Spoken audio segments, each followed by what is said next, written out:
जय श्री राधे कृष्णा। आप सबका हमारे YouTube चैनल जीवन का सही आधार में हार्दिक स्वागत है।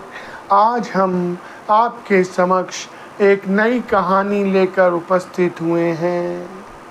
एक इंसान की दुख भरी दास्तान।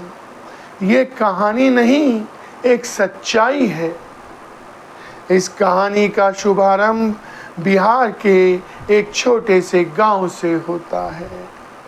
इस गांव में एक जोगिंदर नाम का किसान रहता था। जोगिंदर बहुत ही मेहनती किसान था, लेकिन 2 सालों से उस गांव में सूखा पड़ा हुआ था। ज़्यादातर परिवार वहाँ से पलायन कर चुके थे। मुश्किल से 8-10 घर ही बचे थे। बाकी सब लोग समझ गए थे कि यहाँ इस गांव से उनका दाना पानी उठ चुका है। जोगिंदर के परिवार में उसकी पत्नी 10 साल पहले ही गुजर चुकी थी। उसकी 12 साल की लड़की थी जिसका नाम रागनी था। जोगिंदर अपनी बेटी से, पुत्री से बहुत प्यार करता था। जोगिंदर उसे सब खुशियां देना चाहता था, लेकिन यहाँ पर तो 2 वक्त की रोटी का भी इंतजाम नहीं हो पा रहा था। रागनी बार बार अपने पिता से कहती थी कि पिताजी, सब लोग इस गांव को छोड़कर जा चुके हैं, हम क्यों इस गांव में रुके हुए हैं।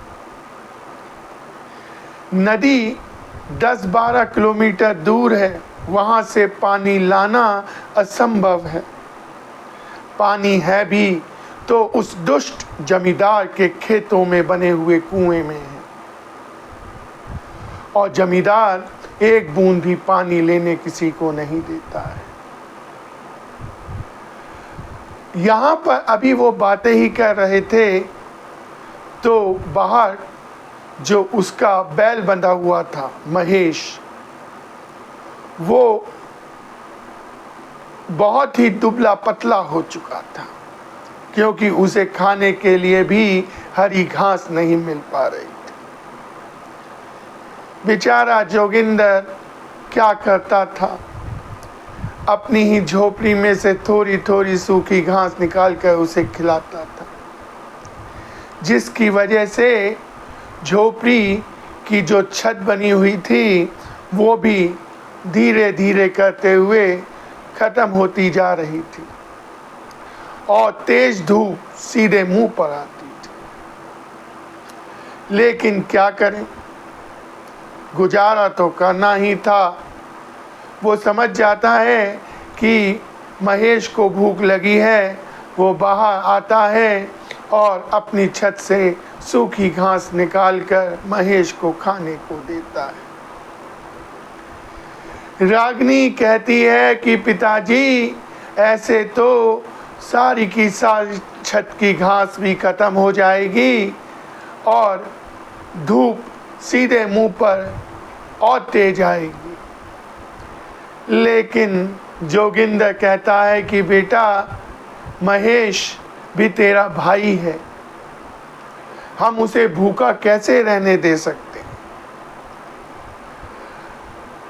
अब रागनी से जोगिंदर कहता है कि बेटी, कुछ खाने को है। रागनी कहती है कि पिताजी, बनिए ने साफ कह दिया है कि पुराना खाता खत्म करो तो नया खाता शुरू होगा, और उसने हमें अनाज नहीं दिया। जोगिंदर रोता है और कहता है, ना पीने को पानी है, ना खाने को रोटी है, बेटी कैसे चलेगा। तो रागनी कहती है कि पिताजी, मैं कह तो रही हूँ यहाँ से चलो। उसने कहा, अपनी पुश्तैनी जमीन को छोड़कर कैसे चले जाए। चलो, बिना कुछ खाए पिए वो दोनों बाप बेटी सो जाते। अगले दिन जब जोगिंदर उठता है तो उससे उठा बिल्कुल नहीं जा पा रहा था, उसे तेज बुखार था। रागिनी से जोगिंदर कहता है कि बेटी शायद मुझे तेज बुखार है। रागिनी कहती है कि मैं वैद्य जी से जाकर आपके लिए दवा ले आती हूँ। जोगिंदर कहता है कि वैद्य जी तो ऐसे दवा देंगे नहीं, वो पैसे मांगेंगे और बेटा पैसा हमारे पास है नहीं। कोई बात नहीं, थोड़ी देर आराम कर लेता हूँ, शायद बुखार उतर जाए।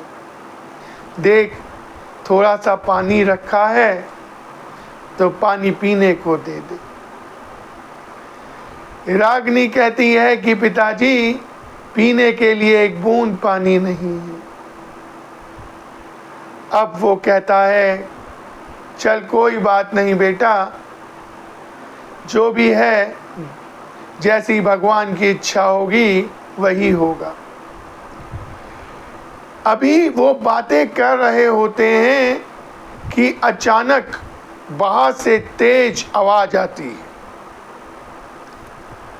रागिनी बाहर निकलती है तो बाहर दुष्ट जमींदार के लठेत खड़े थे और वो जोगिंदर को आवाज लगा रहे थे। रागिनी कहती है कि पिताजी की तबीयत ठीक नहीं है, आप मुझे बता दीजिए। तो लठेत कहते हैं उसको तो हम बताएंगे, जोगिंदर के बच्चे को। ऐसा है बाहर निकाल उसे, हमें तुझसे बात नहीं करनी, जोगिंदर से बात करनी है। जोगिंदर जो है अंदर सुन तो रहा था लेकिन उठ नहीं पा रहा था। रागिनी कहती है लठेतों से कि कृपया आप जो है मुझे बता दीजिए, पिताजी की तबीयत बहुत खराब है, वो तो उठ भी नहीं पा रहे हैं बिस्तर से। तो लठेत कहते हैं हम उसे उठा के ले आते हैं, चल हट। और वो रागिनी को धक्का दे देते हैं और झोपड़ी के अंदर घुस जाते हैं और जोगिंदर को उठाकर ले जाते हैं।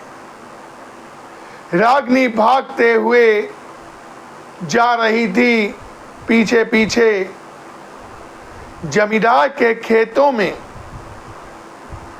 वो जाते हैं जहां पर जमींदार एक खाट पर बैठा हुआ था और जो उनका बैल महेश था वो साइड में बंधा हुआ था और जमींदार के खेतों में बहुत नुकसान सा हुआ प्रतीत हो रहा था। जमींदार कहता है क्यों बे जोगिंदर के बच्चे, देख तेरे बैल ने कितना नुकसान कर दिया। जब तू बैल को रख नहीं सकता तो क्यों पाल रहा है, जानता है पूरे की पूरी फसल हमारी बेकार कर दी।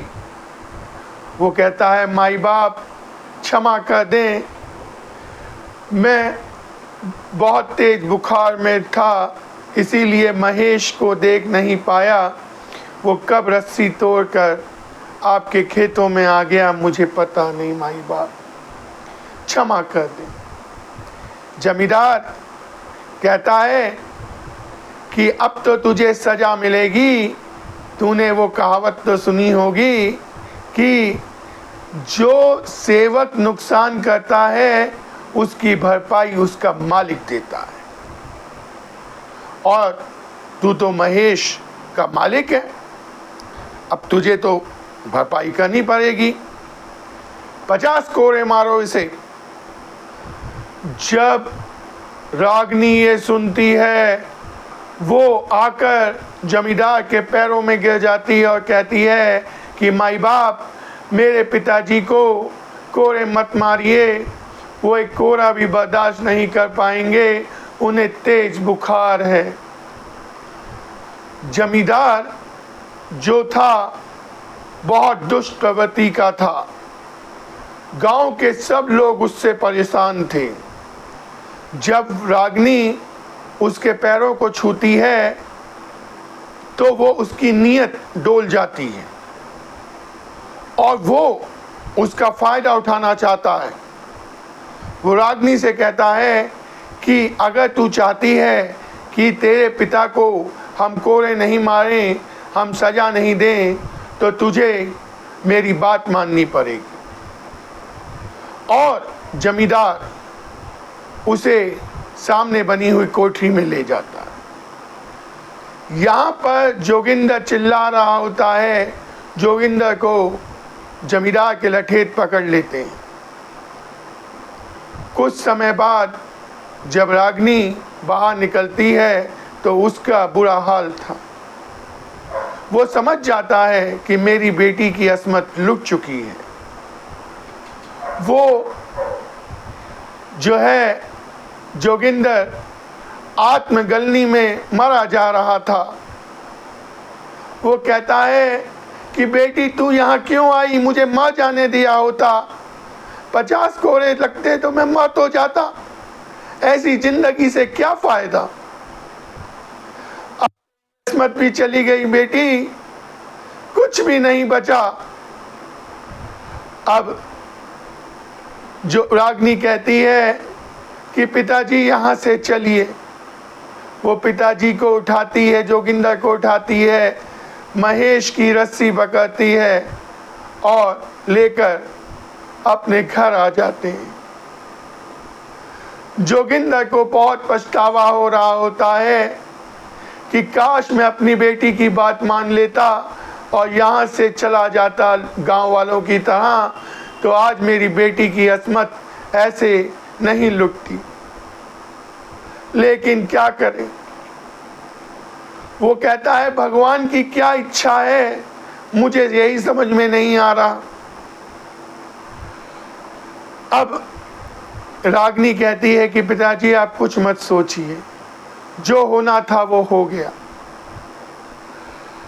यहाँ पर रात को जब जोगिंदर को तेज प्यास लगती है और वो घड़े में एक बूंद पानी भी ढूंढ रहा था, तो रागिनी देख लेती। रागिनी कहती है कि मैं कैसी बेटी हूँ कि अपने पिता को एक बूंद पानी की भी नहीं पिला सकती। अब वो जानती थी कि अगर गांव की नदी, जो नदी कम से कम 10-12 किलोमीटर दूर है, वहां पर पानी लेने जाऊंगी तो शायद मैं पानी लेकर भी ना आ पाऊं। हाँ, जमींदार के खेतों में जो कुआं है उसमें पानी है। अगर मैं वहां से पानी लेके किसी तरह से आ जाऊं तो अपने पिता को पानी तो पिला पाऊंगी। वो ये सोचकर उसी समय अपने घर से निकल जाती है घड़ा लेकर।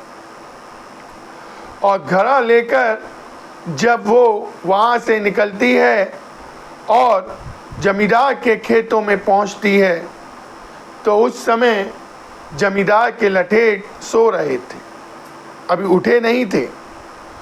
उसने बहुत धीरे धीरे कदमों से आगे बढ़ते हुए कुएं से पानी निकाला, घड़े में भरा और उसके बाद घड़ा लेकर जैसे ही वो लौट रही थी, एक लठेत की आंख खुल जाती और वो लठेत देख लेता है रागिनी को और वो बाकी लठेतों को भी जगा देता है। अब रागिनी तेज भागती हुई पानी को लेकर जमींदार के खेतों से बाहर तो निकल जाती है और लठेत भी उसके पीछे भाग रहे थे। अब जब वो अपने घर के पास पहुंचती है तो उसका पैर जो है मुड़ जाता है और वो नीचे गिरती है और एक पत्थर से उसका सिर टकराता है। वो जब नीचे गिरती है तो मटका भी टूट जाता है और पानी जो है जमीन पर गिर जाता है। महेश पास में ही बंधा हुआ था, वो उस पानी को पीने लगता है। जब धार की आवाज जोगिंदर अंदर से सुनता है, झोपड़ी के अंदर से, तो वो जैसे तैसे करके उठकर बाहर आता है। वो अपनी बेटी को गिरा हुआ देखता है जमीन पर, उसे चोट लगी हुई देखता है।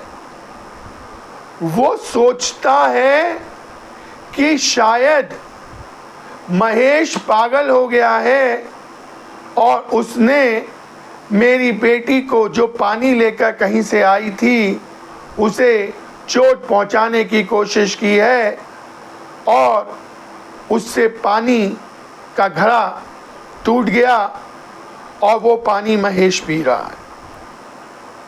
वो एक पल भी नहीं गंवाता, जो पास में मोटा सा सरिया था उसे उठाता है और महेश को जोर से मारता है। बैल तो वैसे भी दुबला पतला हो चुका था, वो उस वार को सहन नहीं कर पाता और नीचे गिर जाता है और बैल मर जाता है। जब रागिनी को वो होश में लाता है वहीं पे जो गिरे हुए पानी से, तो जब रागिनी उठती है तो वो अपने पिताजी से कहती है कि पिताजी ये क्या कर दिया, आपने मेरे भाई महेश को मार डाला, आपने अपने बेटे को मार डाला। वो कहता है कि ये मेरा बेटा नहीं है, इसने तुझे चोट पहुंचाने की कोशिश की थी, तुझे मारने की कोशिश की थी। वो कहती है नहीं पिताजी, महेश ने मुझे मारने की कोशिश नहीं की। मैं तो जब रात को आपको पानी के लिए तड़पता हुआ देख रही थी, तो मैं उसी समय जमींदार के खेतों में पानी लेने चली गई थी और वहाँ से जब मैं पानी का घड़ा कुएं से भरकर निकली थी, तभी मैंने देखा कि लठेज जो हैं जाग गए हैं और मेरे पीछे भाग रहे हैं।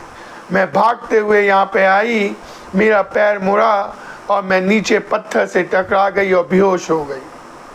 महेश ने मुझे चोट नहीं पहुंचाई थी पिताजी, ये आपने क्या कर दिया।